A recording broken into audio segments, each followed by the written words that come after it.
नमस्कार दोस्तों, मैं हूं पुलकित मोहन सिंगला। स्वागत है आपका हमारे चैनल में। दोस्तों, आज हम इस विषय में बात करेंगे कि माँ बाप की कद्र ना करने से, उनसे झगड़ा करने से किस तरीके से आपके ग्रह प्रभावित होते हैं, खराब होते हैं और आपको इसका क्या दुष्परिणाम उठाना पड़ता है। दोस्तों, बहुत आज के यंगस्टर्स जो हैं, आज के यंग बच्चे जो हैं, चाहे लड़का हो चाहे लड़की हो, माँ बाप की बातें नहीं सुनते। माँ बाप को या तो इग्नोर करते हैं या उनके साथ बैठना नहीं चाहते, दुनियादारी की बातें उनसे सीखना नहीं चाहते और वो खुद चीज़ों का एक्सप्लोर करके गलतियाँ करना चाहते हैं। माँ-बाप हमें क्यों टोकते हैं? हमें उनका टोकना बुरा लगता है, जबकि समझना चाहिए इस बात को कि माँ-बाप हमें क्यों टोकते हैं? क्यों हमें क्योंकि वो चाहते हैं जो गलतियाँ उन्होंने की वो आप ना करो। जो वक़्त उनका बर्बाद हुआ गलतियों करने पे, जो उन्होंने मिस्टेक्स करके जीवन से चीज़ें सीखी, वो आपको मिस्टेक्स ना करनी पड़े, आपका टाइम सेव हो और आपको जल्दी अच्छे रिज़ल्ट्स मिलें, आप कामयाब हो। इसीलिए वो आपको आगाह करते हैं, इसीलिए आपको टोकते हैं। अगर आपकी कोई संगत खराब होती है, तो आप नहीं समझ पाते, पर वो देख लेते हैं कि कौन-सा इंसान सही है आपके लिए, कौन-सा नहीं है। इसी वजह से वो आपको टोकते हैं, रोकते हैं। आप होता क्या है, बच्चे माँ-बाप की सुनते नहीं हैं। जब उनके साथ कुछ गलत हो जाता है, मिसहैपनिंग हो जाती है, मिस्टेक हो जाती है, तब वो रियलाइज़ करते हैं। फिर वो अपने माँ-बाप को कहते हैं कि सॉरी, आपने जो कहा था सही कहा था, काश हमने आपकी बात मानी होती। पर वक़्त रहते जब वो सामने हैं, समझा रहे हैं, तब नहीं समझना चाहते। और यही सबसे बड़ी एक गलती और कमी है बच्चों में आज के टाइम में भी, और आज के टाइम में अगर हम बात करें तो ज़्यादा ही है। क्योंकि वो सोचते हैं हम माँ-बाप से ज़्यादा समझदार हैं, जबकि माँ-बाप तजुर्बेकार हैं, उन्होंने जीवन जिया है, उन्होंने वो सब कुछ करके देख रखा है जो आप करने जा रहे हो। तो उसमें वो सारा वो गलती वाला पार्ट निकाल देना चाहते हैं ताकि आपकी आगे की जर्नी अच्छी हो। बट आप भी उन्हीं की तरह सब कुछ रिपीटेडली करना चाहते हो, गलतियाँ करना चाहते हो, फिर सीखना चाहते हो। कहते हैं ना, कुछ लोग होते हैं जो थपेड़े खा के, धक्के खा के ही सीख के खुश होते हैं। उनको अगर करा-कराया मिल जाए तो उसकी कदर नहीं करते, और वही आज के टाइम में औलादें करती हैं। माँ-बाप के साथ वक़्त नहीं बिताती, यार दोस्तों के साथ दिन बिता रहे हैं, रात कर बिता रहे हैं, नाइट स्टे कर रहे हैं, उल्टी-सीधी चीज़ों में लगे हुए हैं। पर पेरेंट्स अगर कुछ भी सिखा रहे हैं, नहीं समझना चाहते। माँ-बाप के जीते जी जो काम-धंधा होता है, जो भी बिज़नेस है घर का, अगर कोई बिज़नेस है, उसमें इन्वॉल्वमेंट नहीं करते अपनी, ना कोई काम-धंधा सीखते हैं और अपने आप को एक कहते हैं ना बिल्कुल ही गँवार बना के रखते हैं। सिर्फ़ अपनी ये सोचते हैं कि माँ-बाप तो हमेशा ही ज़िंदा रहेंगे, वो हमेशा हमारी चिलम भरने के लिए हैं, हमारे लिए मेहनत करने के लिए, कमाने के लिए हैं, हमें क्या ज़रूरत है परवाह करने की। पर जब अगर कुछ हो जाता है माँ-बाप को, तो वही बच्चे रोते हैं, क्योंकि उन्हें यही नहीं पता कि उनकी कितनी ज़मीन है, क्या जायदाद है, कहाँ उनका हिस्सा है, क्या काम-काज उन्हें करना चाहिए, किस तरीके से धंधे को हैंडल करना है, बिज़नेस को हैंडल करना है, वो नहीं पता होता। तो जब-जब आप अपने माँ-बाप का अपमान करते हो या उन्हें वक़्त नहीं देते या उन्हें उल्टे जवाब देते हो, उनकी बेइज़्ज़ती करते हो, तो आपका सूर्य ग्रह और गुरु ग्रह और चंद्र ग्रह, ये 3 ग्रह पीड़ित होने शुरू हो जाते हैं। अगर पिता का अपमान करोगे तो सूर्य ग्रह पीड़ित होगा, माता का अपमान करोगे तो चंद्र ग्रह पीड़ित होगा और दोनों का अपमान करोगे तो गुरु ग्रह पीड़ित होगा। क्योंकि माँ-बाप गुरु भी होते हैं। सबसे पहले गुरु कौन होते हैं? माँ-बाप होते हैं।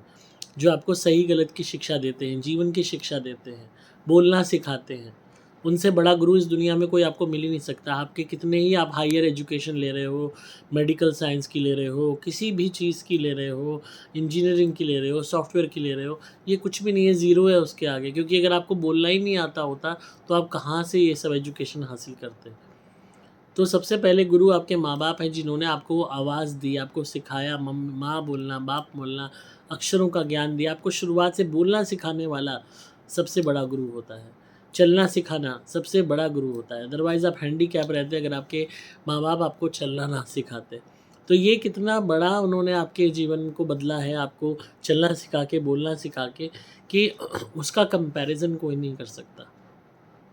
और बच्चे इस वहम में आ जाते हैं, मैंने इतनी एजुकेशन ले ली, मैंने ये ले ली, माँ-बाप को क्या पता। बहुत लोगों के माँ-बाप अनपढ़ भी होते हैं, उनकी बेइज़्ज़ती करते हैं, उनको धमकाते हैं, उनको कहते हैं, "अरे यार, तुम्हें क्या पता है? तुम रहने दो ना, बड़े आए, तुम्हारे ज़माने में ये सब था क्या?" पर ये भूल जाते हो कि उन्होंने तुम्हें बोलना सिखाया, उन्होंने तुम्हें चलना सिखाया, उन्होंने तुम्हें इतनी बात बनानी सिखाई। और जब आप अपना गुरु ग्रह का अपमान करते हो, आपने माँ बाप का अपमान करते हो तो गुरु ग्रह पीड़ित हो जाता है कुंडली में। उससे क्या होता है कि आपको ओवर कॉन्फिडेंस हो जाता है और चीज़ें आपकी बिगड़ने लगती हैं। आपका जो ज्ञान है उसका आप सही इस्तेमाल फ्यूचर में नहीं कर पाते और एक सीमित रूप तक बंधे रह जाते हो। उसमें आपके पास चाहे फिर कितनी ही नॉलेज हो जाए, आपको वो रिटर्न्स नहीं मिलेंगे जो आप चाहते हो, क्योंकि जो भगवान ने आपको पेरेंट्स दिए, उनकी ब्लेसिंग्स आपने ठुकरा दी। फिर बात आती है आपके पिता की, जो कि सूर्य है, जो तेज के कारक होता है सूर्य। और कुंडली में सूर्य बलवान तभी होगा जब आपके पिता की सेवा आप करोगे, उनका अपमान नहीं करोगे, उनकी इज्जत करोगे। और अगर आप उनकी इज्जत नहीं कर रहे, उनको वक्त नहीं दे रहे, उनके तजुर्बे से कुछ नहीं सीखना चाहते, तो आपका सूर्य पीड़ित होगा, जिससे आपके मन में डर पैदा होगा, आपकी हिम्मत टूटेगी, आपके अंदर वो क्षमता ही नहीं रहेगी कि आप तेजमान इंसान की तरह कुछ जीवन में कर सको। आप जीवन में तरक्की नहीं कर पाओगे, वहीं रहोगे हैंड टू माउथ, दाल रोटी चलती रहेगी, उससे ऊपर कुछ नहीं। फिर आता है आपका चंद्र ग्रह, जो आपकी माँ को डिनोट करता है। अगर माँ की बेइज्जती करते हो, अपमान करते हो, वक्त नहीं देते उन्हें, तो आपके मन में हमेशा एक कसक रहेगी, एक बेचैनी रहेगी। कभी भी आत्मिक संतुष्टि और मन की संतुष्टि आपको नहीं मिलेगी। रातों की नींदें आपकी उड़ी रहेंगी, ढंग से आप सो नहीं पाओगे। माँ बाप के रहते तो बच्चे माँ बाप की खूब बेइज्जती कर लेते हैं, परवाह उनकी करते नहीं। दिन गाड़ के रात भर सो रहे हैं, दिन में सो रहे हैं, दोस्तों में वक्त बर्बाद कर रहे हैं। माँ बाप चीख चीख के चिल्ला रहे हैं, समझा रहे हैं कि जीवन को समझ लो, चीज़ें सीख लो, हम हैं अभी, पर परवाह नहीं करते। वही माँ बाप चले जाते हैं, तब अकल आती है, तब वही दोस्त किनारा कर देते हैं, वही समाज किनारा कर देता है, और आप अकेले रह जाते हो उन्हीं प्रॉब्लम्स के साथ। मैंने इतने केसेस देखे हैं जहाँ माँ की कदर नहीं की, माँ चली गई जीवन से, भगवान को प्यारी हो गई, तब उसकी कदर महसूस हुई। पिता चले गए, तब उनकी कदर महसूस हुई। क्योंकि जीते जी हमें ऐसा लगता है सबको, लोगों को, कि यूँ ही हैं, ये तो ऐसे ही बैठे हैं, पड़े हैं। पर उनके बैठे रहने की, अगर कोई माँ आपकी बिस्तर भी पकड़े हुए है ना, तो उसकी भी एक कीमत है, उसका भी एक रीज़न है। वो बैठे हुए भी, लेटे हुए भी बिस्तर पे बहुत कुछ कर रही है, बहुत कुछ घर को देख रही है, वो खाली नहीं है। आजकल की बहुएँ आती हैं, वो बड़े बूढ़ों की कीमत को ज़ीरो कर देती हैं, जबकि उन बड़े बूढ़ों के कारण ही घर बंधा हुआ होता है, चल रहा होता है। तो इस बात को समझिए, माँ बाप को आप जितना उनके रहते, आप दुनियादारी सीखना चाहते हैं सीख लीजिए, काम धंधा सीखना चाहते हैं सीख लीजिए, अपने घर के काम धंधे में अपना मन लगाइए। पढ़ाई अपनी जगह, पर घर के काम धंधा सीख लोगे तो भगवान ना करे अगर आपके पेरेंट्स में से कोई सा भी एक बीमार है और अगर उन्हें कुछ होता है, तो आप पीछे से हैंडल कर सकते हो। हमारे पास जब केसेस आते हैं तो सोच के ही रोना आता है कि घर को संभालने के लिए माँ नहीं है या बाप नहीं है, और जो है काम धंधा छोड़ गए हैं पीछे से। अब बच्चों को ये नहीं पता वो कैसे चलाना है, क्योंकि बच्चों ने माँ बाप के रहते हुए इंटरेस्ट ही नहीं लिया, और उसी धंधे को खाने के लिए रिश्तेदार तैयार रहते हैं, पड़ोसी तैयार रहते हैं, समाज के कॉम्पिटिटर्स तैयार रहते हैं। और ये समझ लो कि जीवन कितना ही आप ऊँचे हो, तुरंत आप डाउनफॉल पे आ जाओगे। तो किताबी ज्ञान प्रैक्टिकल लाइफ में नहीं चलता, इस बात को समझिए, वो अपनी जगह है। अपने माँ-बाप के साथ इतना वक़्त ज़रूर गुज़ारिए कि आप उनसे दुनियादारी की बातें सीख सको, काम-काज सीख सको। लड़कियों को ख़ासकर, लड़कों को ख़ासकर, दोनों को अपनी माँ से घर के काम सीखने चाहिए, और पिता से काम-धंधा सीखना चाहिए। अगर आपका कोई भी बिज़नेस है, काम है, और अगर वो नौकरी भी करते हैं, तो भी उनसे चीज़ें सीखनी चाहिए। कल को हो सकता है आपको ही वो नौकरी करनी पड़े। तो जितना अपने माँ-बाप का अनुभव आप लोगे, एक्सपीरियंस लोगे, उतना ज़्यादा आप जीवन में आगे बढ़ पाओगे, बिना किसी परेशानी के। और दूसरी बात, उनकी बात को टालो मत, उनकी बात को सुनो, ज़्यादा से ज़्यादा वक़्त उनके साथ बिताओ। अगर वो बीमार रहते हैं तो ख़ासकर उनके साथ वक़्त बिताओ, ताकि पता नहीं आपको कितना वक़्त वो आपके साथ हैं। ऐसे बहुत केसेस हमारे पास आते हैं, लड़कियां शादी नहीं करती, उम्र निकलती जाती है, लड़के शादी नहीं करते, उम्र निकलती जाती है, किसी ना किसी पेरेंट की डेथ हो जाती है। कई केसेस ऐसे आए जहाँ दोनों पेरेंट्स की डेथ हो गई, क्योंकि उन्होंने जवानी में, बच्चों ने शादी करी ही नहीं, वो नखरे करते रहे। जब पेरेंट्स कहते रहे, 10-10 साल हो गए पेरेंट्स की ज़बान नहीं ली होगी कह के शादी कर लो, शादी कर लो, नहीं। तब वो अपने रहते हुए खूब बढ़िया शादी करा देते, पर उनके जाने के बाद ऐसी बेकार के रिश्ते मिलते हैं, क्योंकि जो कराने वाले होते हैं वो अपना स्वार्थ देखते हैं। माँ बाप अपना स्वार्थ नहीं देखते, माँ बाप अपने बच्चों की भलाई देखते हैं।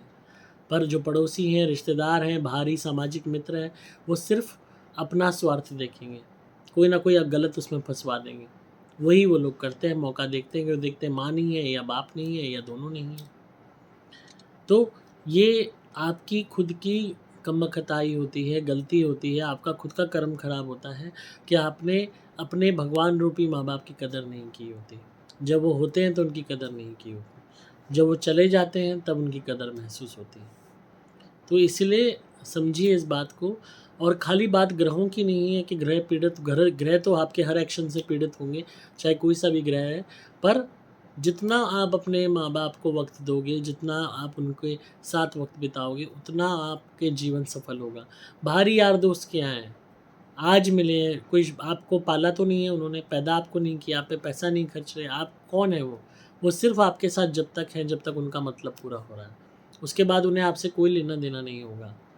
पर माँ-बाप आपके लिए तब तक सोचते रहेंगे, जब तक वो इस दुनिया में भी हैं, और आपके अपने उनके मरने के बाद भी एक आत्मा के रूप में भी वो आपके लिए सोचते रहेंगे। एक पितर के रूप में भी आपकी परवाह करेंगे।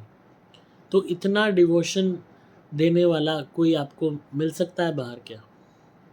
कोई नहीं मिल सकता। मेरी मदर नहीं है, मुझे पता है कीमत क्या होती है। मैं 12 साल का था, मैंने अपनी माँ को खो दिया। मुझे पता है क्या कीमत होती है। जब एक पेरेंट चला जाता है, कैसे जीवन जिया जाता है, आई नो दिस थिंग। तो इसलिए इस बात को समझिए। और खाली मुझे जिसने भी सवाल किया था उन्होंने यही पूछा कि हम कैसे ग्रहों को ठीक करें। और ग्रह, आप आपके पेरेंट्स के ग्रह मेन है, अपनी आदतें अपने आप को ठीक कर लो, आपके ग्रह अपने आप ठीक हो जाएंगे। और खुद को नहीं आपने बदलना, तो फिर आप कितना ही कोशिश कर लो, कोई भी आपका ग्रह ठीक नहीं होना, वो पीड़ित रहेगा, क्योंकि आपके कर्मों द्वारा आपने उसको खराब किया। तो इस पे ज़रूर ध्यान दें, इस चीज़ पे। कई केसेस ऐसे होते हैं, माँ बाप बुरे भी निकल जाते हैं, झगड़ा करने वाले भी होते हैं, तो भी उनके साथ दुश्मनाई मत बरतिए। आप कम बात कर लीजिए, पर एटलीस्ट जो रिलेशन है इस जन्म का तो है, वो ज़रूर इतना बना के रखिए कि उनकी सेवा करने में, उनको रोटी देने में कटौती मत कीजिए। उनको प्रॉपर खाना दीजिए, उनकी दवाई पे, देख-रेख पे प्रॉपर पैसा खर्च कीजिए। लड़ाई अपनी जगह है, मनमुटाव अपनी जगह है, अलग सोच अपनी जगह है। पर इस बात को कभी मत भूलना, उन्होंने तुम्हें पाला है, पैदा किया है तुम्हें जो पैदा किया है वही बहुत बड़ा ऋण है, जो तुम इस जन्म में क्या किसी जन्म में नहीं चुका सकते। तो उसी ऋण के खातिर एटलीस्ट उनको खाना-पीना देना, दवाई देना, उसका खर्चा उठाना, खाने-पीने का, दवाई का और उनकी देखभाल का, वो उसमें कटौती मत कीजिए। और कभी भी उसके बेस पे ताने मत मारिए, क्योंकि उन्होंने कभी आपके ऊपर ताना नहीं मारा कि पैदा हुआ था तो तेरे को सेरेलैक पिलाया या अस्पताल में इतने पैसे खर्च करे तुझे पैदा करने के लिए। तो इस बात की शर्म ज़रूर अपने अंदर रखिए। तो आई होप आपको आज की वीडियो पसंद आई होगी और आप इस बात पे गौर करेंगे। अगेन अपने माँ-बाप की सेवा आप कीजिए, आपको बहुत इससे ब्लेसिंग्स मिलेगी ईश्वर की। एंड इसी तरह सुनते रहिए, प्यार देते रहिए। अगर आप किसी भी नेगेटिविटी या भूत-प्रेत व्याधा से परेशान हैं, कोई भी आप पे ब्लैक मैजिक करता है, तो हमारी धुनी मँगाइए, सुपर स्पेशल एक्स्ट्रा घर में जलाइए, काम बनेंगे, हर तरीके की नेगेटिविटी दूर होगी, वास्तु दोष दूर हो जाएगा, काले जादू कितने ही किसी ने कर रखे हों, कटने शुरू हो जाएँगे। आप मेरे द्वारा भी मंत्रित कवच या लॉकेट अपनी रक्षा के लिए मंगा सकते हैं। एंड अगर बड़े से बड़ा रोग है या शत्रु भय है, तो हमारे क्रिया वाले नारियल मंगवाइए, उनसे उतारा कीजिए शत्रु का नाम लेके, अपने आप आपके शत्रु आपसे दूर होने लगेंगे।